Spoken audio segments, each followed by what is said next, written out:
Esse é o problema básico da gente ter 2 candidatos a presidente idiotas concorrendo contra mim agora. A real, nós não podemos ter ideologia para lidar com os Estados Unidos. Nem para um lado, nem para o outro. A gente tem que ser pragmático com os Estados Unidos. Ano passado tinha gente idolatrando o Trump que, ele vai salvar a gente do PCC comando ele. Não vai.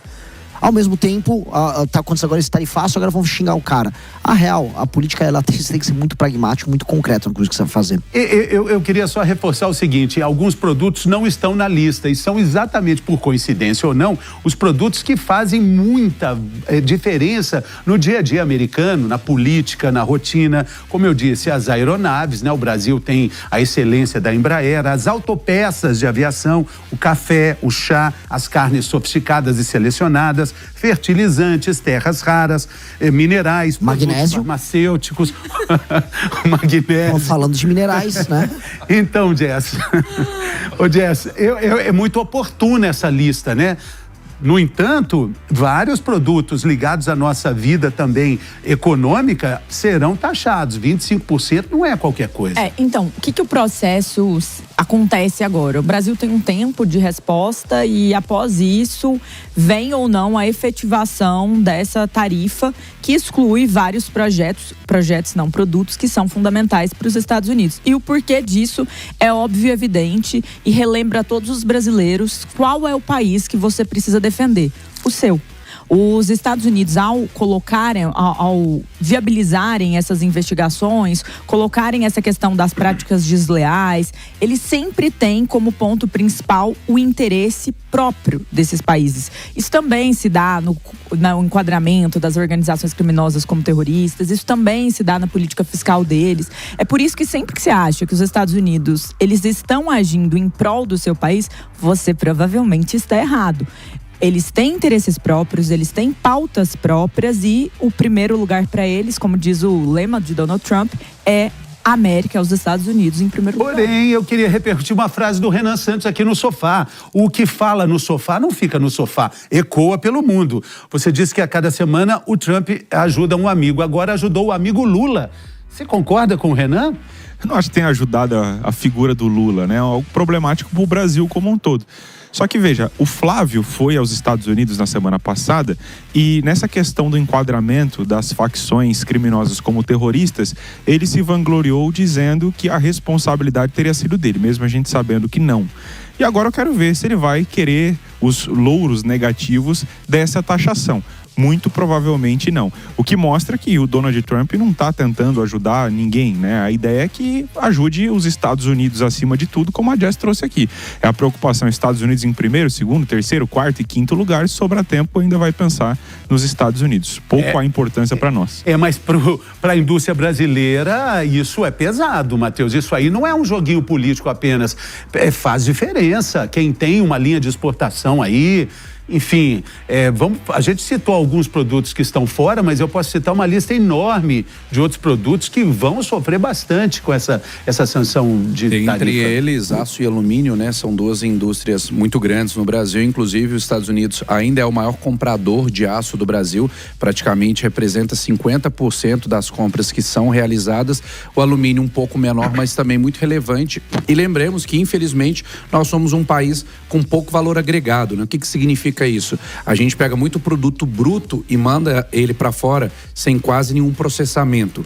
Então essa dependência alta de Estados Unidos e de China, isso aí realmente coloca a gente no estado de alerta. Agora, eu concordo plenamente com o Renan quando ele diz que é tudo que o Lula queria. Ano passado o Lula estava numa queda de popularidade absurda. Quando veio a taxação, ele virou o herói, dizendo: eu vou proteger o país. E ele vai fazer isso de novo. Por quê? Porque além disso nós temos um assunto paralelo que nós vamos passar por ele hoje, que é o Pix. Então a gente vai ver aí essa cara de nacionalidade, de patriotismo crescer a partir de agora. Não, mas até só deixando uma coisa clara para nossa audiência, essa foi uma investigação iniciada lá atrás, na época de julho de 2025, teve sua conclusão e as suas propostas de encaminhamento hoje. Vale mencionar que nos pontos ali que eles criticam também está a situação da liberdade de expressão e de decisões judiciais que afetam a vida de pessoas que vivem nos Estados Unidos. Não é sobre a liberdade de expressão no nosso país, mas sim sobre como isso afeta aqueles que lá vivem e que têm a cidadania dentro dos Estados Unidos. Agora, se isso vai ser executado ou não, como essa tarifa, como todas as outras questões, ainda são cenas para os próximos capítulos. Mas o erro mais crasso que a campanha de Flávio Bolsonaro poderia tomar aqui é defender, gravar um vídeo apoiando ou qualquer coisa nesse caminho. O seu país precisa estar em primeiro lugar sempre. Mas eu não duvido que aconteça. Mas é o seguinte, eu duvido que aconteça. A Jess falou uma coisa muito interessante que esbarra também no combate à pirataria. Muito se falou no início, quando começa essa taxação toda, Renan, sobre até, imagina, o Trump citou a 25 de março. Não textualmente, não sei se ele esteve lá, mas ele falou sobre essa questão. Como é que você vê isso, né? É algo que saiu do controle total. A gente não tem mais como lidar com essa questão que agora está chegando ali. Mistura Pix, cartão de crédito, que é uma empresa americana que acaba sendo desprestigiada pelo Banco Central em favor do Pix. A pirataria que invadiu totalmente a nossa realidade. A gente sempre teve pirataria e o governo americano nunca ligou muito. A real é que os Estados Unidos, até a ascensão recente da China e o Trump mudar a política americana, ele sempre foi muito leniente, inclusive com, vamos dizer, certas desproporções como outros países tratavam os Estados Unidos nas relações comerciais. A gente tem que lembrar que o mundo comercializa em dólar, inclusive petróleo. Os Estados Unidos, portanto, pode exportar a inflação dele para outras nações. Então, os Estados Unidos sempre teve uma posição muito confortável. Hoje, essa posição não é tão confortável. E uma coisa que a gente tem que entender sobre Estados Unidos e América Latina, não só Brasil. Agora, os Estados Unidos precisa ter a América Latina como uma reserva de recursos. Aqui é uma reserva de recursos importante, reserva estratégica, especialmente no momento de conflito internacional dos Estados Unidos com a China. Por isso que o Marco Rubio tocou agora a invasão da Venezuela, por isso que eles estão retomando um controle político maior sobre o canal do Panamá. Fizeram a Argentina botar a China para fora ali no sul, ali na Patagônia. Eles vão retomar o controle sobre o continente. Isso não necessariamente é bom pra gente. Pode ser que isso abra novas oportunidades de parcerias, por exemplo, na área de terras raras. Mas, no geral, não se sabe. O problema esse é o problema básico da gente ter dois candidatos a presidente idiotas concorrendo contra mim agora, que é quer só gerar um espetáculo mostrando como ele enfrenta o Trump. O outro, ele quer mostrar uma adesão submissa ao Trump. Isso é muito estúpido. O Trump toca, assim, até, vou concordar e agregar uma coisa para a Jess falou. Não é nem America First, é Trump First. Eles têm um interesse americano e têm um interesse trumpista. Você acha que dá para encarar o Trump? Acho que dá, lógico que dá. Mas quem é que encara o Trump? Que você faria? Lógico que dá, do ponto de vista das tarifas. Olha só, primeira coisa, do ponto de vista comercial, há uma desproporção Brasil e Estados Unidos. Isso é um fato dado. O Brasil trata o americano, vamos dizer, com tarifas em certos setores que não são corretos. Os Estados Unidos sempre deixou quieto. Então o Brasil vai ter que sentar e negociar. Só que e esse é o ponto que nos coloca numa posição muito boa para disputar qualquer coisa com eles. Há a questão das terras raras. Não há indústria de altíssima tecnologia no século XXI para os Estados Unidos sem terra rara. A barganha vai ser aí. É óbvio, um F-35, que é a base do sistema de defesa e ataque americano hoje, é o F-35. Vai meia tonelada de terras raras dentro dele. Você, para fazer F-35, hoje tem que ir lá na China e pedir a terra rara processada. Mas, Renan, para arrumar essas terras raras, demora aí de 15 a 20 anos. Mas não é assim, mas nem tem que ser. Nem tem que ser isso. Demora muito. Nem e tem tem que ser a China isso. de olho em tudo isso. Não, eu sim. Durante tantos anos, nunca existiu um poder tão disputado como a China ali. Lógico, né? Lógico. Então, é uma nova hoje Guerra Fria. Hã? É uma nova Guerra Fria que você está vivendo agora. Mas a questão toda é, a China, ela faz todo o processamento das terras raras em território chinês, fora que ela tem as maiores reservas do mundo. A China, que é do Brasil, que a gente envia as terras raras brasileiras para a China, ela processa lá. E ela depois faz os produtos ali. Aqui com o Ocidente a gente tem a oportunidade de começar a montar a cadeia aqui. E os Estados Unidos precisam disso. Não dá para os Estados Unidos competir com a China nos próximos 50 anos, dependendo desses produtos oriundos da China.